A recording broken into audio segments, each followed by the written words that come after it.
Breakfast বা টিফিনে বাড়ির বাচ্চারা যদি এরকম নরম তুলতুলে ফ্লাফি প্যানকেক পায় না, তাহলে আর দেখতে হবে না, আহ্লাদে আটখানা হয়ে যাবে। আমার ছেলে তো খুবই পছন্দ করে, বিশেষ করে ডোরা কেকের মতো দেখতে বলে আরও বেশি পছন্দ।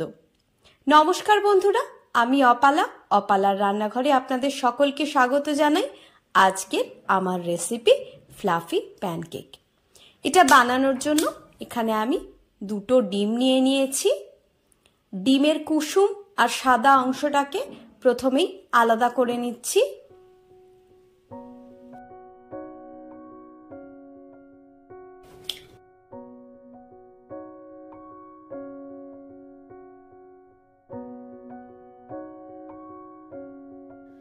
দুটো ডিমের কুসুমকে এইভাবে আলাদা করে দিলাম।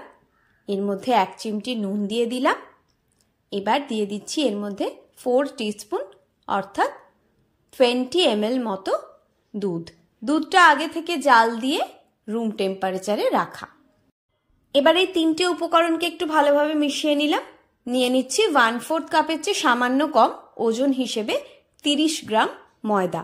ময়দাটা আগে থেকে আমি চেলে রেখেছিলাম। ময়দাটাকেও একসঙ্গে এর সঙ্গে মিশিয়ে দিচ্ছি। দিয়ে দিচ্ছি এর মধ্যে 1 টিস্পুন ভ্যানিলা এসেন্স। এবার এই হ্যান্ড হুইস্কের সাহায্যে সবগুলোকে ভালোভাবে আমি মিশিয়ে নিলাম। অন্যদিকে আমার যে ডিমের সাদা অংশটা ছিল সেটা একটা ইলেকট্রিক বিটারের সাহায্যে আমি বিট করে নিচ্ছি। আমি এখানে 3 টেবিলস্পুন অর্থাৎ 30 গ্রাম পাউডার সুগার নিয়েছি। আমি 3 বারে এই গুঁড়ো চিনিটাকে মেশাবো আর অল্প অল্প করে বিট করে নেব। আমার একটা সফট পিক দরকার। প্রথম দিকে স্লো মোশনে করব, পরের দিকে একটুখানি স্পিডটা বাড়িয়ে দেব। আপনারা চাইলে হ্যান্ড হুইস্ক দিয়েও করতে পারেন, কিন্তু তাতে সময়টা একটু বেশি লাগবে। তাই আমি ইলেকট্রিক বিটার ছিল বলে এটা দিয়েই করে নিলাম। এবার আগে থেকে যে কুসুমের মিশ্রণটা ছিল সেটাকেও এর মধ্যে দিয়ে দিলাম। দিয়ে দিলাম 1/3 টিস্পুন দারচিনির পাউডার। এবার সব কিছুকে একসাথে আমি ভালোভাবে মিশিয়ে নিচ্ছি। একটা পাইপিং প্যাকেট নিয়ে নিয়েছি। এর মধ্যে এবার এই মিশ্রণটাকে আমি ঢেলে দিচ্ছি। এইভাবে পাইপিং ব্যাগের মধ্যে নিয়ে নিলে পরে কাজটা কিন্তু খুব সুবিধে হয়ে যায়। ওই জন্য আমি এইভাবে এটাকে আটকে নিলাম। এবার একটা ফ্রাইং প্যানের মধ্যে 1 চিমটি বাটার দিয়ে দিয়েছি। বাটারটাকে মিশিয়ে নিলাম। নিয়ে এইভাবে আমি মিশ্রণটাকে এখানে দিয়ে দিচ্ছি। দিয়ে অল্প একটু জল দিয়ে দিলাম। দিয়ে ঢাকা দিয়ে ঠিক 30 সেকেন্ড মতন আমি করে নেব। ফ্রাই করা হয়ে গেলে সঙ্গে সঙ্গে ঢাকা তুলে উল্টে দেব। গ্যাসের ফ্লেম কিন্তু আমার একেবারে লোতে আছে। আবারও একটু জল দিয়ে ঢাকা দিয়ে 30 সেকেন্ডের জন্যই আমি এটাকে ভেজে নেব। 30 সেকেন্ড পরে এটাকে আমি উঠিয়ে নেব।